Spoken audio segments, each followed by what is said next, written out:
കൂട്ടത്തിൽ ഒരാൾക്ക് ബിരിയാണി കഴിക്കണം എന്നുള്ള ആഗ്രഹം തുടങ്ങി നമ്മൾ വീട്ടിൽ നിന്ന് ഇറങ്ങി പുറപ്പെട്ടതാട്ടോ.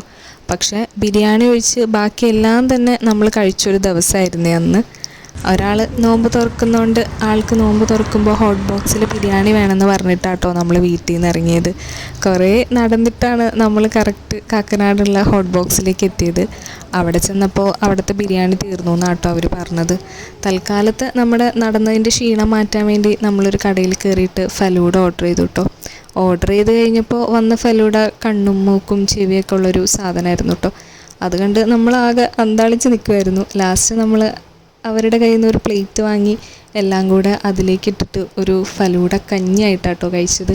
അത് ആ ഗ്ലാസ്സിൽ പാടെ കഴിക്കാൻ ഭയങ്കര ബുദ്ധിമുട്ടായതുകൊണ്ടും അത് താഴെ പോകുന്നുള്ളതുകൊണ്ടാട്ടോ നമ്മളങ്ങനെ ചെയ്തത്.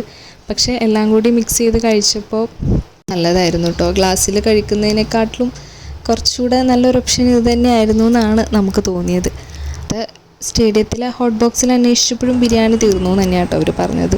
അങ്ങനെ നമ്മുടെ ബിരിയാണി ക്രേവിങ്സ് ചെന്ന് അവസാനിച്ചത് ബീറ്റ് ബോക്സിലെ മസാല ഷവായ